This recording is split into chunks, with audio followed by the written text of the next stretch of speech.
Tout d'abord, un grand bonjour. Un bonjour à vous toutes et tous. Vous êtes plus de 130 à être inscrits, 137 précisément. L'association est particulièrement ravie et honorée de votre présence.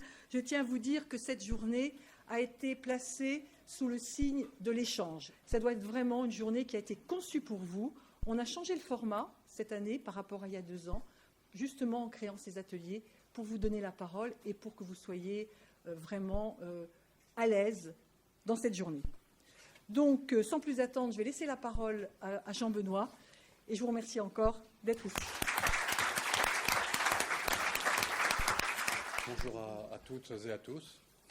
Je vous rappelle que HPN France est une association fondée en 2004 à l'initiative d'un petit groupe de malades et dédié à 2 maladies rares du sang, l'HPN et l'aplasie médulaire. Alors cette association a pour raison d'être l'existence de problèmes particuliers aux maladies rares, problèmes tant médicaux que sociaux. Je les énoncerai brièvement ainsi. Premièrement, l'accès au diagnostic. 2, la rareté ou l'éloignement de l'expertise. 3, le manque de données ou l'absence de traitement. 4, la diversité d'expression au sein d'une même maladie. 5, des maladies souvent multisystémiques, avec des parcours de soins complexes et des consultations multiples. 6, les difficultés dans les diverses démarches administratives. Et enfin, peut-être le plus important aujourd'hui, le sentiment d'isolement, car par définition, les malades sont peu nombreux et ils sont dispersés. Dans cette matinée, interviendra en premier lieu le professeur Régis Peffot de la Tour, présent au premier rang, qui est hématologue à l'hôpital Saint-Louis, qui nous fera part surtout de l'avancement de la recherche concernant l'HPN et l'aplasie.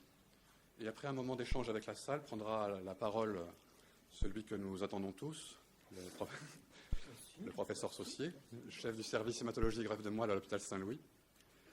Et il nous parlera d'un sujet qui l'occupe en pionnier depuis longtemps, à savoir le suivi à long terme des patients aplasie HPN.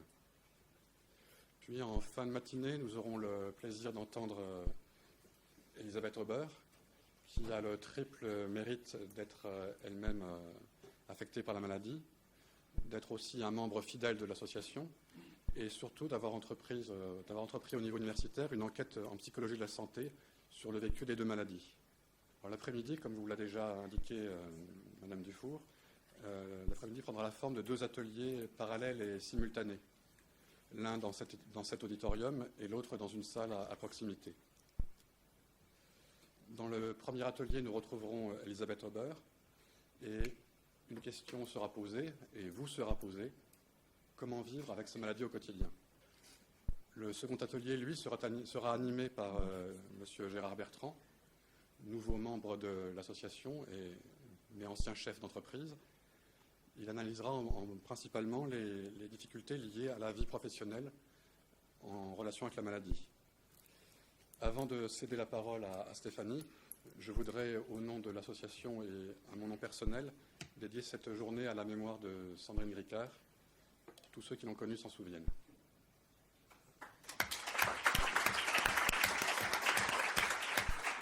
Bonjour à tous, je vais être vraiment très brève. L'association, elle a été créée aussi en 2004, elle vient du Sud, donc c'est une antenne de l'association HPN France.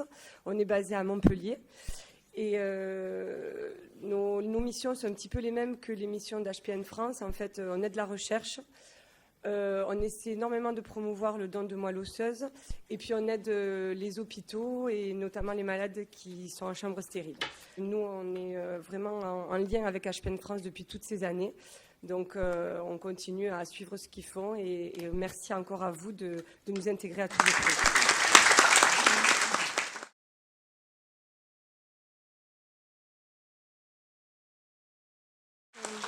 Je vais juste prendre la parole pour vous dire que Rodica va commenter un petit peu les actions que nous avons faites entre 2015 et 2016. Ce petit village s'appelle L'Abattu. C'est à côté de Dax. Donc j'y étais là-bas pour une journée. Ce sont des parents, si vous voulez, d'une petite fille de 14 mois qui m'ont sollicité à participer à une journée sportive qu'ils organisaient en mémoire de leur petite fille.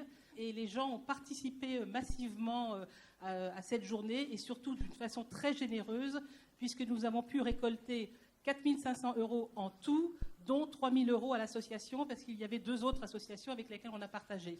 Là, c'est les 3 mousquetaires fidèles à nos actions. On a fait franchement une bonne brocante. On a récolté un peu plus de 1 500 €.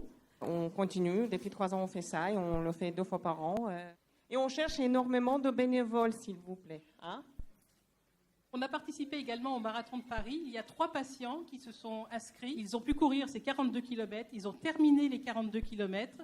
Et souvent, pour en tout cas 2 d'entre eux, ont terminé dans les premiers. Donc voilà, on peut aussi être malade et aussi être sportif. On vous dit donc au revoir et bon retour pour ceux qui habitent très loin.